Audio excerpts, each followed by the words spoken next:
I'm John Lordan, and I've been looking into mysterious occurrences since 2015. Joining me today are some friends from Uncovered.com. I'm Andrea Cipriano, a forensic psychologist and the digital content specialist at Uncovered. I'm Dana Pohl, a librarian, podcaster, and head of community at Uncovered. Welcome back to LordanArts Uncovered.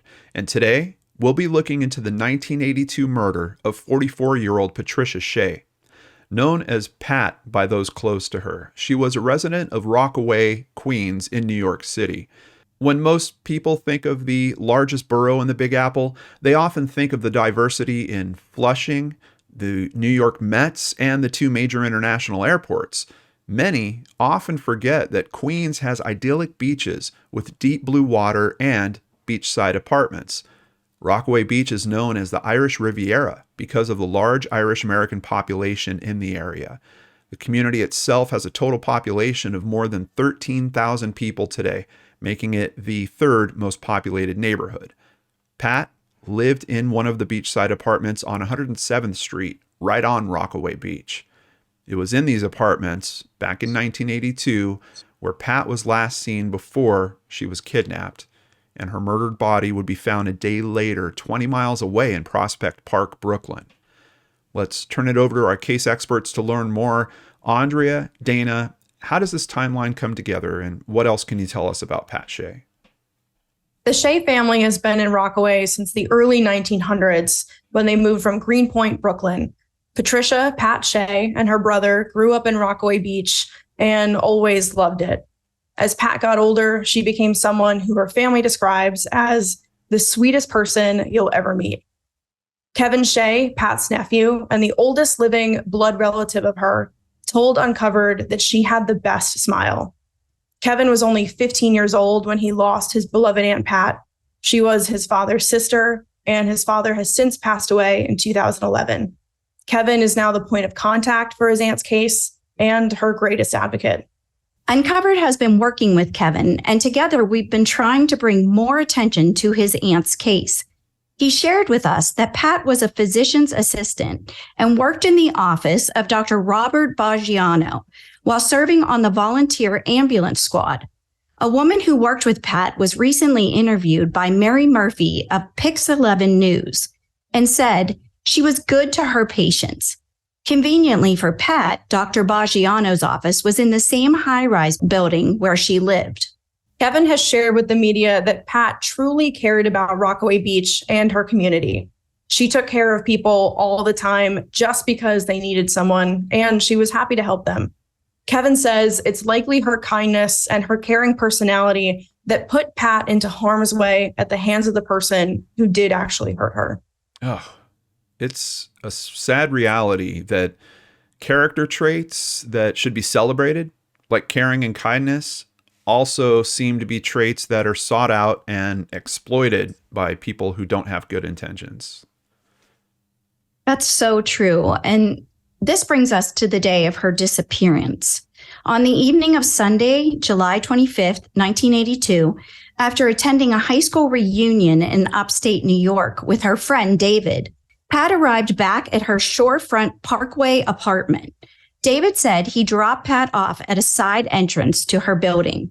Sometime between 10:30 p.m. and 11 p.m., Pat received a call from an elderly friend named Aggie, who lived in an adjacent building.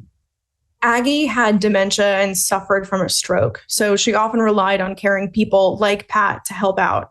And on this night in particular, Aggie requested that Pat come over to help her with cleaning and changing her bandages. So at around 11:15 p.m., Pat and David made their way down to the lobby where the two parted ways.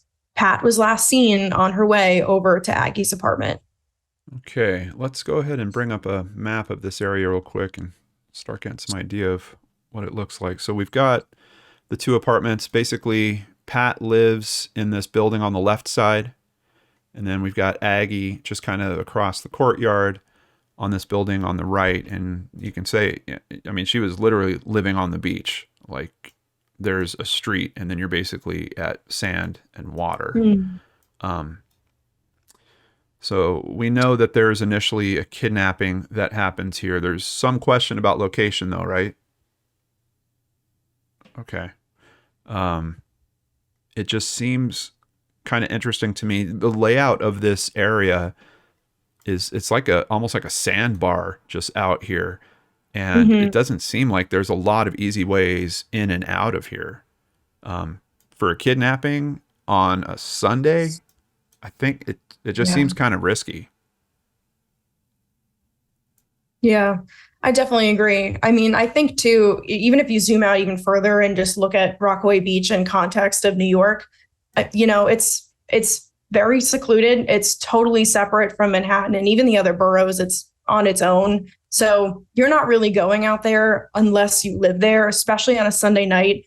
People will take the ferry, go over to Rockaway Beach on, Saturday, Sunday, sure. But at 11:15 p.m. on a Sunday before the work week starts, it's hard to imagine that if you don't live there, you're probably not there anymore. Yeah. So. Yeah. Okay. Well, now that we kind of got the lay of the land figured out, what happened once Pat got to Aggie's apartment? So we aren't exactly sure because we don't have corroborating evidence that Pat actually made it to Aggie's apartment, aside from a comment Aggie made a few days later. But we'll get to that in a moment.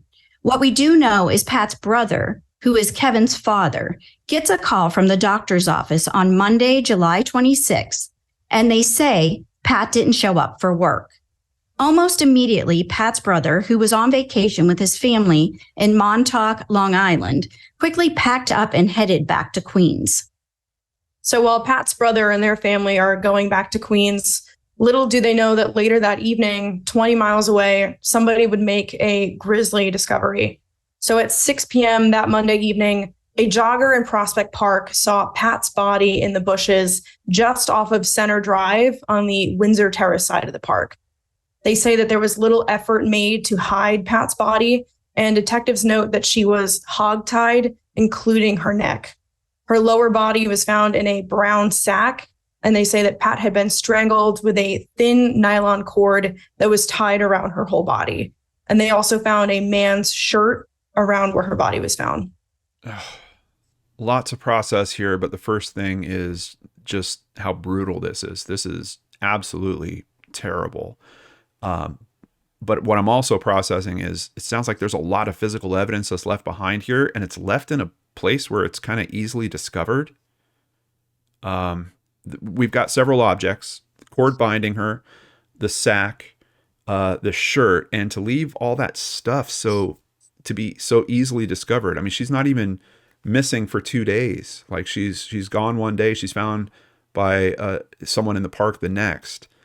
It's really weird. So it seems to me, and this is kind of a struggle I have with this case, either this is someone that's really not thinking this stuff through very well, or this is someone that is just so confident in what they're doing. They're like, yeah, go ahead and find her. You're not going to find, my prints or whatever analysis we're talking about at the time there. But to just know that she was hogtied in that way, I mean, you're treating her as less than a human. It's terrible. That is really, really terrible. It is horrible. And not only that, but based on the autopsy findings that Kevin has shared, it's possible that if Pat was trying to get free from the restraints, she could have accidentally strangled herself. It's important to note that when Pat was found, she was fully clothed and still wearing the outfit she was last seen wearing the evening before. Okay. Well, so we've got another location to look at now. Let's go ahead and pull it up. So we've got the first mark is where her apartment is. And yeah, we're looking at 20 miles away. There's some different routes that make it a little shorter, but 15, 16, that's where we get to Prospect Park here. And she's found in the park? Mm-hmm. Yeah, it's about 50 feet, I think is the determination. Okay. Wow.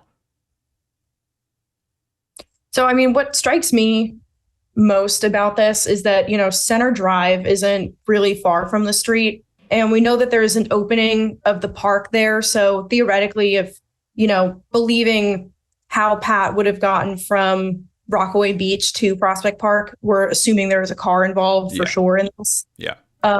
So if someone is driving, they would have had to pull off to the side because, cars aren't allowed in Prospect Park. So they would have to park somewhere and then essentially carry her, assuming in this sack, and carry her as far as they could into the park, which we know isn't super far. And obviously they don't really attempt to hide her very well. So there's that too. But definitely the fact that they didn't go too far in strikes me for sure. Well, and she's hogtied as well as being in this sack, right? So like we're talking about being hogtied. My mind goes to her feet bound together, pulled up behind her back, wrists bound together, and then those wrists and feet basically bound together. That's got to be, do we know what kind of sack this is? That's got to be a pretty big sack. So it's believed to be a laundry sack. Okay. Yeah. Okay.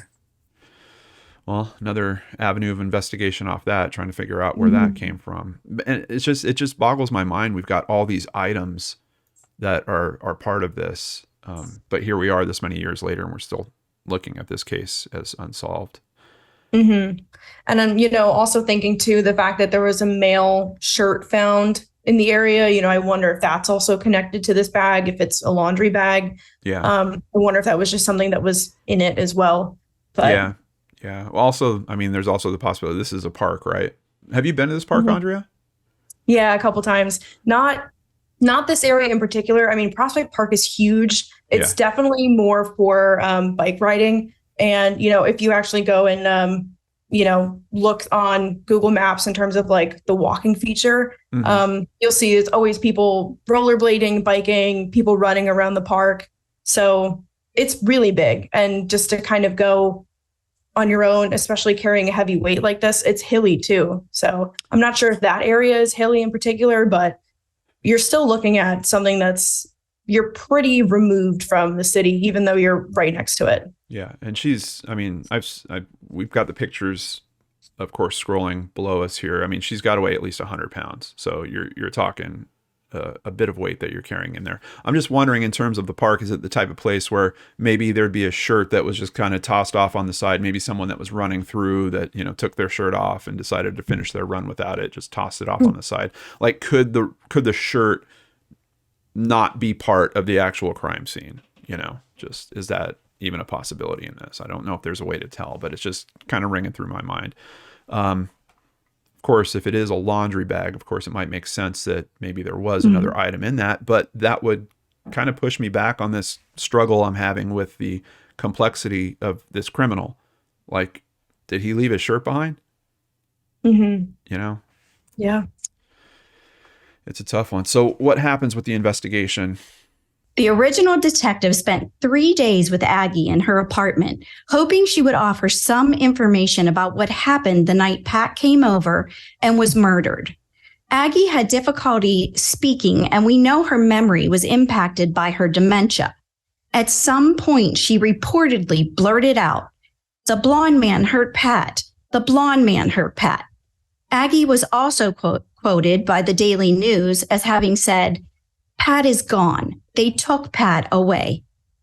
And Dana, actually hearing you say that again, of talking about the quote that she gave of "they took Pat away," it's interesting thinking about the quote that we see most reported is "the blonde man." So it's singular, but then here "Pat is gone. They took Pat away" is plural.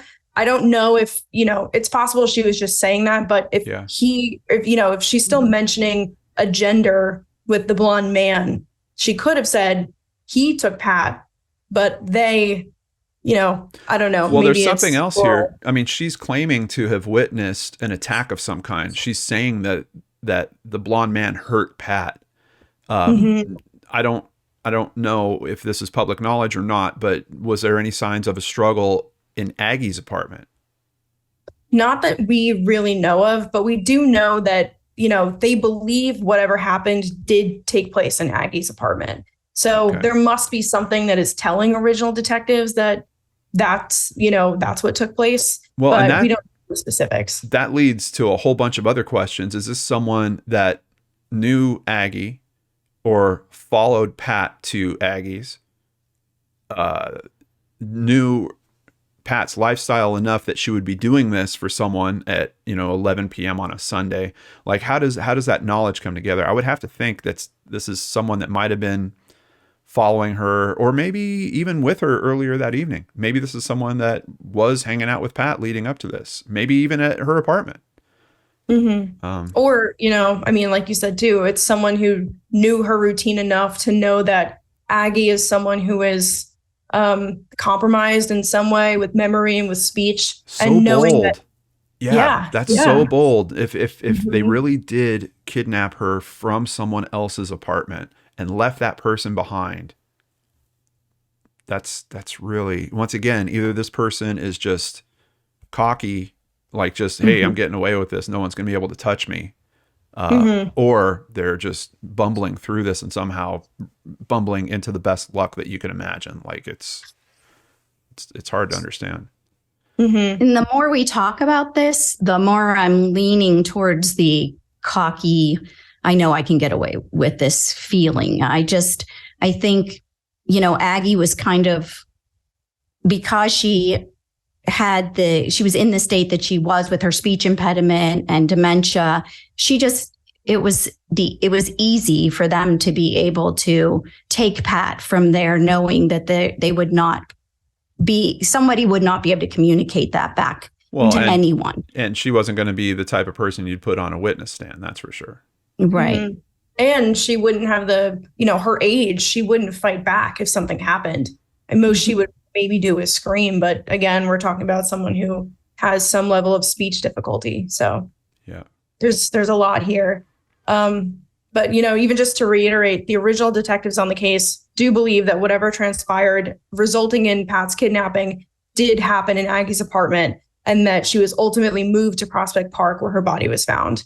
There's also unsubstantiated reports of other people in the building seeing a man with a light colored sack or garment bag, but that there was nothing about him that was really remarkable. So nobody really remembered if it looked like that there was a body in the bag. So that's a part of this too. But one thing that I was thinking of with this case too is, at the time, laundry bags and trips to the laundromat were definitely more common. So I think today, if I saw something like that, obviously being in true crime, my first thought would be like, oh, is there a body in there? Yeah. But, at the time, it could just be a really full laundry sack.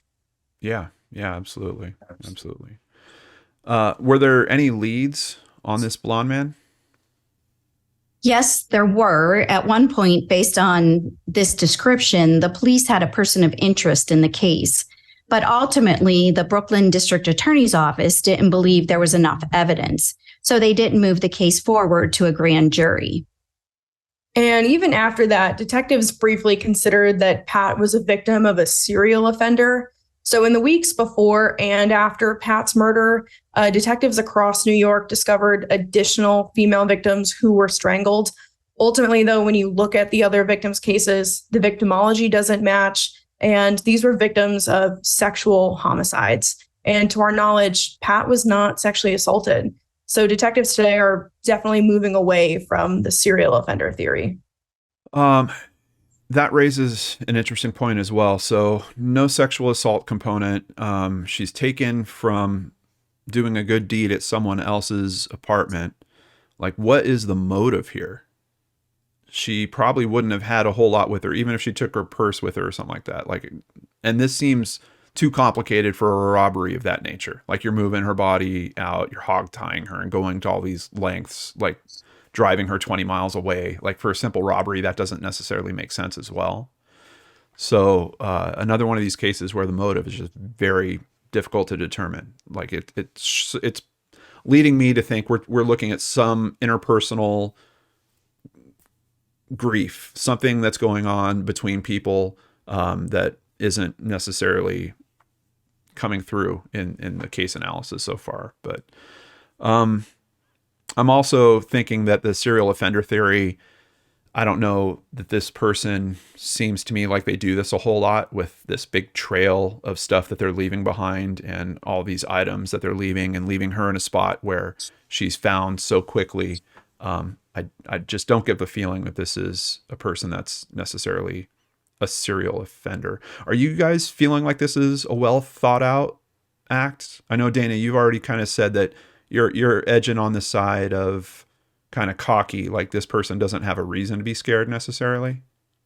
That is, I mean, like I said, the more we do research and we talk about it, the more I feel that, you know, this person knew Pat, knew her life, knew, you know, who she was helping to take care of, had some sort of issue with her and went maybe to take her and scare her. Maybe the intent was not necessarily to kill her, but things went wrong. And this is how the story ended. 44 years old. She's single? We believe so. Okay.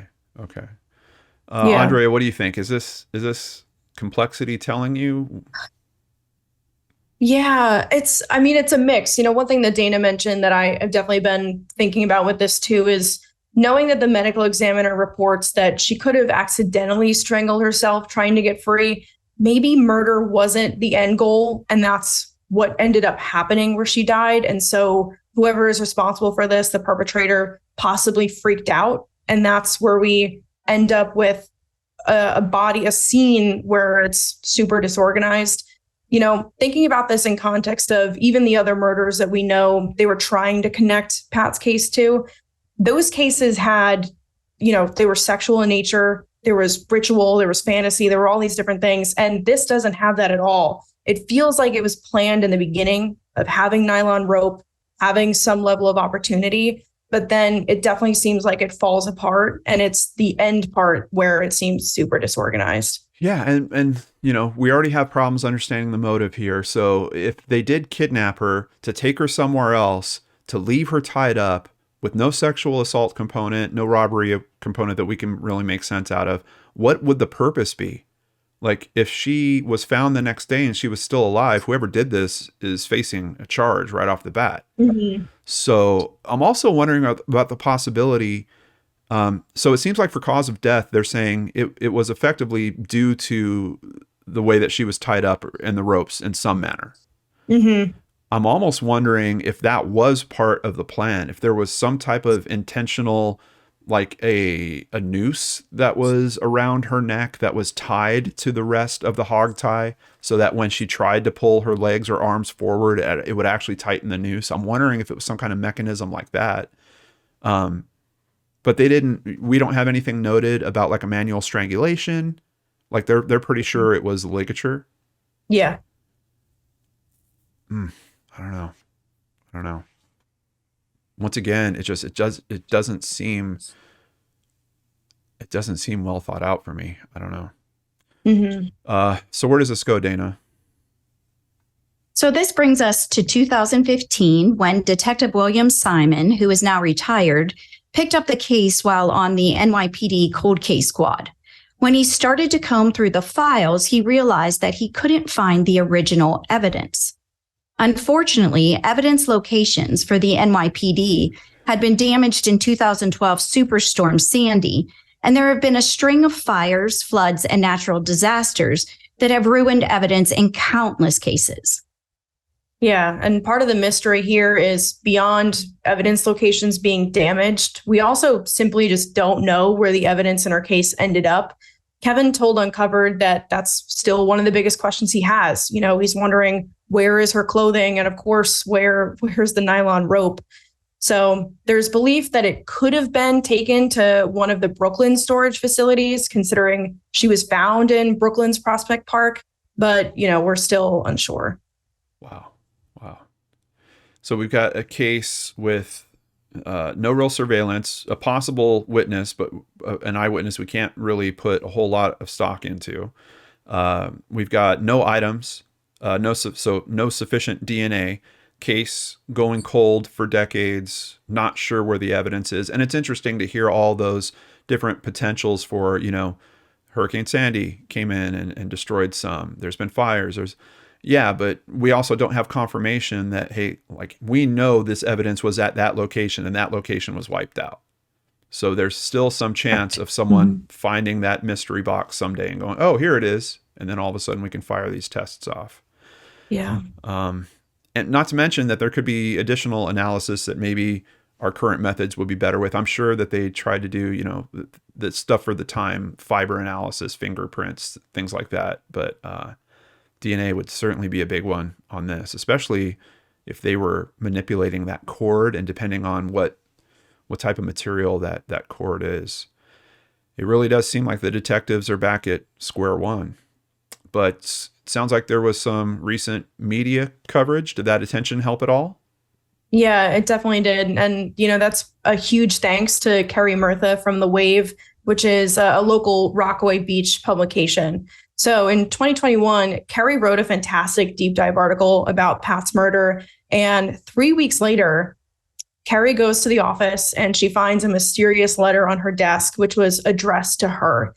And it was an anonymously sent letter printed on old computer paper that named a suspect. So we've redacted some of the information, considering law enforcement still sees this as an active investigation. And not only did the anonymous letter name a suspect, but it included the block he lived on and said Pat was having an affair with this man. The letter also said that Pat was going to tell his wife about their relationship, and this was the motive for her death. Well, that's a big part of this puzzle that has been missing so far. Does this person know what they're talking about? Let's take a look at the letter together, starting with the envelope for it. We can see it looks like it was postmarked on the 2nd of August, 2021. And we've got a little bit of handwriting down here on the lower left. Attention, Kerry. So they're certainly trying to reach the right person. Interesting that the address block has been taped on here. Mm-hmm. In terms of trying to figure out who this person is, I'd be analyzing everything on the underside of that tape. Like, is there a piece of hair? Is there a piece of a fingerprint? I don't know. But then we get to the actual letter. Hi, Kerry. Please forward this info to Detective William Simon of Cold Case Squad. Pat Shea was killed by NYPD, name redacted. He lived on, address redacted, and had an NYPD car at 100 PCT, which they're talking about the precinct.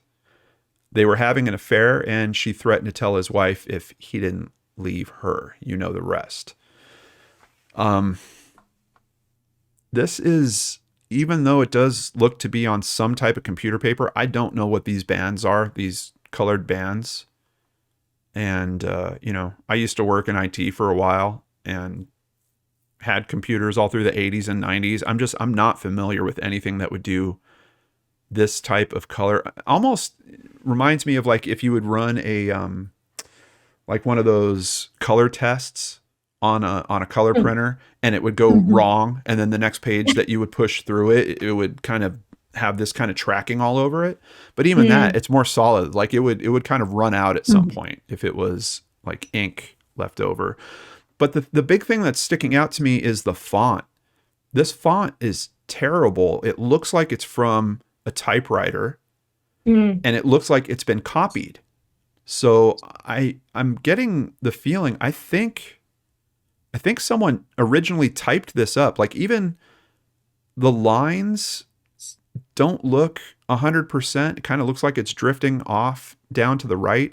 This one, there's a completely different spacing going on with hi Kerry to please forward to the third line. Like each one of those isn't lining up. Like this is stuff I would frequently see with typewriters back in the day.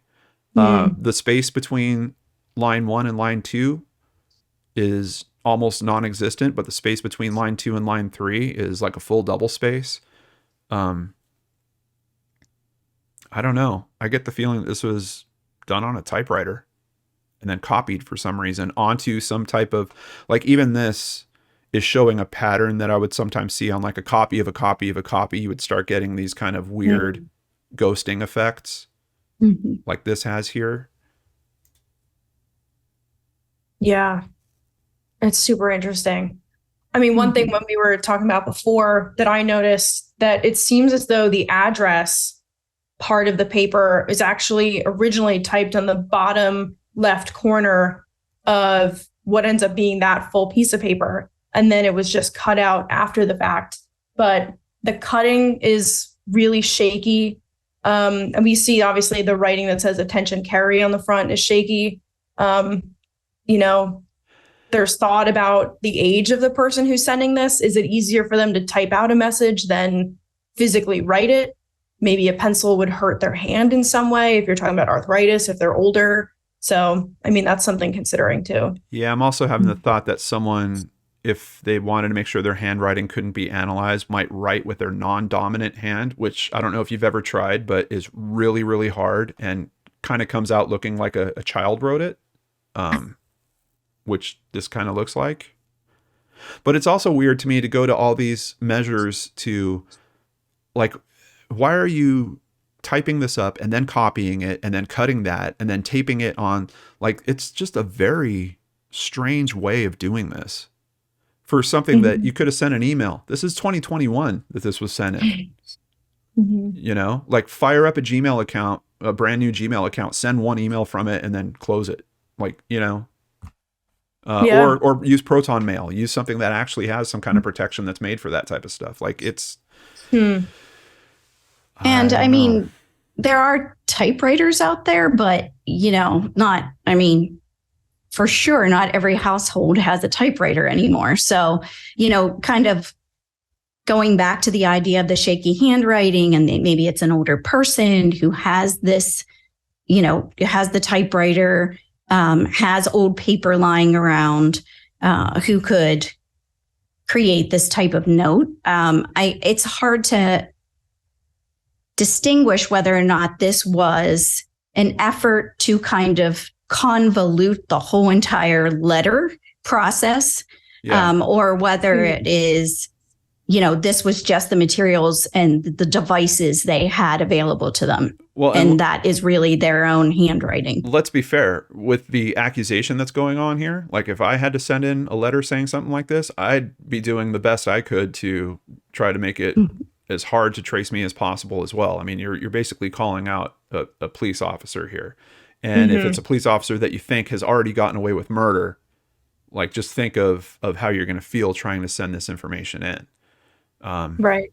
And on top of that, now kind of taking the previous conversation and looking at it through this lens of possibly being someone involved in law enforcement, the cockiness that you were talking about, Dana, about them not being worried necessarily could play into it. The evidence, Andrea, going missing.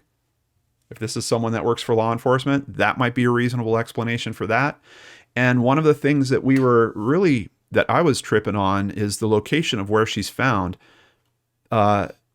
It's a walking path, basically. It's a walking and bike path. I'm sure it was the same back in the 80s or similar. Maybe it wasn't paved exactly like this. But she's found back here somewhere. Like kind of off here. And you got bicyclists, people walking. But there's one thing I noticed when we came in here. There's one type of car that is able to drive here. And that's a police car. So you wouldn't have the worries, kind of the thing I was trying to understand before about like, well, how do you get from the road and then carry 100-pound sack with a body in it and dump it? You wouldn't necessarily have to if you had an NYPD car. You can just go ahead and pull right in, stop off on the side, You'd be there for all of 1 minute, probably. Walk her up into the woods, drop her, get back in your car, and take off. So it's pretty interesting to me, this lead in general. I think the one thing too with that element of, just police and police knowledge in general, the one thing that strikes me also in the letter too is this person used the correct acronyms for precinct, detective, things like that. And I would, assuming most people who don't have knowledge of police or the justice system, they're not going to know those acronyms. They're definitely not going to know PCT is precinct, or even know the number, the 100th precinct is Rockaway Beach. So most people aren't going to know that, or even know that it is a precinct. So that's something too. So we have a puzzle piece that is seeming to fit with motive and answering some of these questions that we've kind of been stuck on. Does this letter get the proper attention? Does it get investigated? So it's a bit of a mixed bag. After Carrie got the letter and photographed it herself, so she, of course, notified Detective Simon right away. And he recently told Pix 11 News that he looked into who could have sent it. And he said that he went to go speak to the officer named and his family. And Detective Simon says that there was nothing to back up the claims in the letter, only that this person lived in the area. And Detective Simon argues that it was family beef that caused the retired cop to be accused. Okay, so we know the person in the letter is a retired cop. We have that evidence go missing, which I'm still shaking my head about. But it just doesn't seem to me like that's a lead that should be dropped this easy, especially when it's fitting so many of the strange conditions of this case. And like, what are you expecting to find this much later? Like, you're going to go talk to the person and they're going to say, no, it wasn't me. Okay. Like, you got to test this somehow, and unfortunately we don't have evidence. There's nothing to really run it against. Like, couldn't they reach out and maybe talk to some of his partners from back at the time? And hey, did you ever notice anything weird? Did he ever spend much time in this particular area? I mean, they're working that beat, so I'm sure that they're going to be around those apartments. But, a partner might know something about that. I don't know. It doesn't seem like enough to me to I went and spoke to the detective, and it just didn't pan out. Carrie also doesn't buy this line of thinking. She says it's hard to imagine that a family beef would go so far as to accuse a person of a crime this egregious, even though we know that does happen in some cases. Yeah, and family beef, is it just me, or do you guys interpret that as they think that a family member of that detective sent that letter in? Right. Mm-hmm. Yeah. Which, who would have information if this was actually accurate? It would be someone close to him. So I don't know that necessarily pushes this further into unreal territory, or if that actually should give this some more legs. It's unfortunate. I understand it, because we're talking about an accusation against a police officer, and if you think they committed murder, I've already hit all that. But it's unfortunate that the family member just didn't say, hey, if you got to talk about it, here. And here's the other information I have on this that could help support it. Maybe that person's still out there, and maybe they're going to see some of this coverage. Maybe they can send in another letter or drop some information in that can help pull this back to the investigative front. It seems like it's something that shouldn't be dismissed so easy. But I don't know. What do you ladies think? I think that this person went to a lot of trouble to share that information.